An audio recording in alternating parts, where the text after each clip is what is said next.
अभी तक आपने सुना होगा कि पुलिस की मौजूदगी से आम जनमानस सहित व्यापारी खुद को सुरक्षित महसूस करते हैं, लेकिन रीवा शहर के शिल्पी प्लाजा में एक ऐसा व्यवसायी है जो पुलिस के साए में खुद को असुरक्षित महसूस करने लगा है।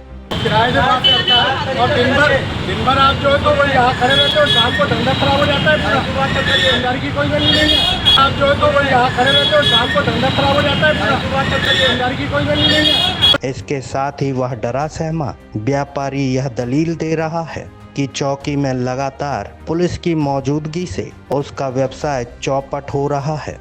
दुकानदार की कोई वैल्यू नहीं है। आप जो है तो वो यहाँ खड़े रहते हो, शाम को धंधा खराब हो जाता है।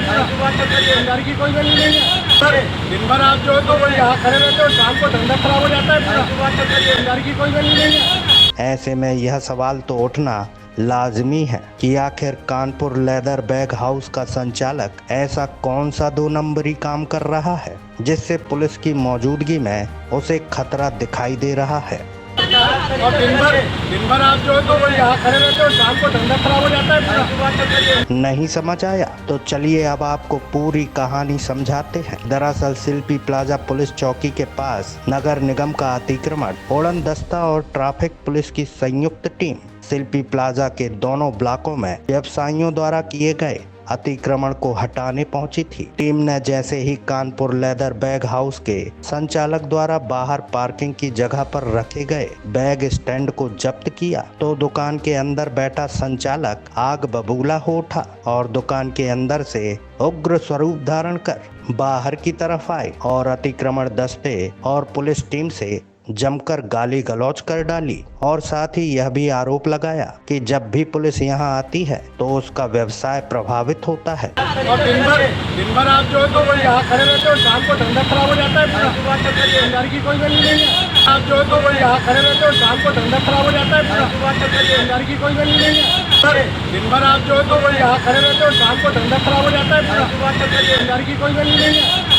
हालांकि यह जांच का विषय है कि आखिर ये दुकान संचालक ऐसा कौन सा 2 नंबरी व्यवसाय करता है कि पुलिस के आने से उसके व्यवसाय में रुकावट हो जाती है। वहीं इस पूरे मामले को लेकर यातायात निरीक्षक अनीता शर्मा का कहना है कि नगर निगम सहित यातायात की टीम अतिक्रमण हटाने के लिए शिल्पी प्लाजा पहुंची थी, जहां दुकान संचालक द्वारा गाली गलौज की गई, जिसकी शिकायत अब वह वरिष्ठ अधिकारियों से करेंगी। जैसे कि आपको मालूम है, शिल्पी प्लाजा में नो पार्किंग में बहुत सारी 4 व्हीलर खड़ी हो जाती हैं, जिन पर इस समय हम लोग प्रतिदिन कार्रवाई कर रहे हैं। व्हील लॉक के माध्यम से अनाउंसमेंट भी कर रहे हैं। जो गाड़ियां हटा लेते हैं तो अच्छी बात है, और जो नहीं हटाते उन पे व्हील लॉक कर करके उनका चालान भी करते हैं। और आज हम दिन से ही हम नगर निगम के अतिक्रमण दस्ता के साथ कार्रवाई कर रहे हैं। हम लोगों ने पूरा अस्पताल चौराहे से लेके अमैया और कला मंदिर आज यहाँ अतिक्रमण भी हटवाया है और पूरा रोड क्लियर करवाया है, ताकि जो गाड़ियाँ दुकानों में आती हैं उनको खड़ी होने के लिए जगह मिल सके।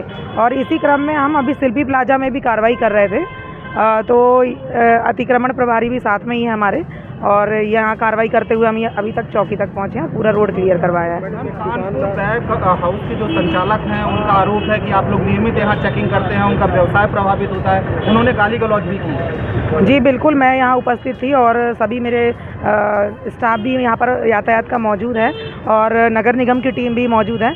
यहाँ पर जैसा कि आपने देखा कि दुकान के बाहर उनके सामान रखा हुआ है, तो उनका जब सामान जब्त किया गया नगर निगम की टीम के द्वारा तो वो बहुत उत्तेजित हो गए और गाली गलौज भी कर रहे हैं। उन्होंने ये भी नहीं देखा कि महिला अधिकारी यहाँ पर खड़ी हुई हैं, और उनका ये भी कहना है कि यहाँ पुलिस की जो नियमित चेकिंग होती है, नियमित तो हम लोग करते नहीं हैं चेकिंग, कभी कभार चेकिंग लगाते हैं, परंतु डेली पेट्रोलिंग हमारी यहाँ से निकलती है, चूँकि यहाँ हमारी चौकी भी है। तो उनका कहना यही है कि उनका धंधा प्रभावित होता है इससे, तो ये चौकी हटा ले यहाँ से। वहीं अतिक्रमण दस्ते के प्रभारी सुखेंद्र चतुर्वेदी ने बताया कि जल्द ही दुकान संचालक को नोटिस भेजा जाएगा और उसके बाद प्रभावित हो चुके दुकानदार जी की दुकान को पूरी तरह से प्रभावित कर दिया जाएगा, जिससे अतिक्रमणकारियों को एक कड़ा संदेश दिया जा सके। कमाल करते हैं दुकानदार जी, एक तो चोरी ऊपर से सीना जोरी। चलिए देखते हैं रीवा से ब्यूरो चीफ अनिल तिवारी की ये रिपोर्ट। मामला क्या है कि इनको कई बार समझाइश दी गई, इवन रोज़ का नियम है, हमारी टीम या हम जब भी रहते हैं बाहर जो स्टैंडी लगाते हैं बाहर जो सामान रखते हैं उनको कई बार समझाइश दी गई कि भैया दुकान के अंदर आप सामान रखो। उन्होंने पार्किंग एरिया में पूरा सामान रखा हुआ था, इसलिए हमने उसकी जब्ती की कार्रवाई की। उन्होंने उत्तेजित होकर के, महिला पुलिस अधिकारी थी, उनके सामने गाली गलौज किया उन्होंने। ये आए दिन का इनका रोज़ का काम है। अब सभी दुकानदारों की ये स्थिति है कि अभी हम हटवा के जा रहे हैं, हमारे जाने के बाद पुनः वापस सामान रख लेते हैं। दिन भर का ही काम है। शाम के समय यातायात दबाव ज़्यादा रहता है, इसलिए हम लोग रात को 8-9 बजे तक लगातार, कभी सिरमौर चौराहे में, कभी प्रकाश चौराहे में, कभी कॉलेज चौराहे से लेकर के जहाँ जहाँ पब्लिक मूवमेंट ज़्यादा होता है वहाँ हम लोग प्रतिदिन कार्रवाई करते हैं, सामान उठाते हैं। ईसाई मंदिर से कला मंदिर वाली रोड आपने देखा होगा, अभी यहाँ बहुत सारी दुकानें लगती थी, रास्ता नहीं था, हमने पूरा खाली कराया। अब पूरी सड़क खाली हो जाने के बाद बहुत सारे लोग पार्किंग में न जा करके रास्ते में गाड़ियाँ खड़ी करते हैं, पुलिस उनके ऊपर कार्रवाई करती है। साईं मंदिर पूरा खाली है, लेकिन अब आप जब भी जाके देखेंगे कम से कम 50 गाड़ियाँ खड़ी हो गई होंगी। आप लगातार कार्रवाई कर रहे हैं। दुकान संचालक इसी तरह से मनमानी विरुद्ध, कानपुर बैंक संचालक के विरुद्ध कोई बड़ी कार्रवाई, सख्त कार्रवाई की जाएगी? इनका पूरे अतिक्रमणकारियों को एक बड़ा मैसेज है। बिल्कुल किया जाएगा। इनका सामान जब्त किया गया है, इनका सामान वापस नहीं किया जाएगा और इनको नोटिस दी जाएगी। अब अगर अब दोबारा ये सामान रखे इनका पाया जाएगा तो इनको और कड़ी कार्रवाई इनके खिलाफ की जाएगी। चैनल को सब्सक्राइब करें और बेल आइकॉन को जरूर दबाएं ताकि आपके क्षेत्र की हर खबर आप तक जरूर पहुंचे। उग्र न्यूज नेटवर्क, हर गलत का उग्र होगा विरोध।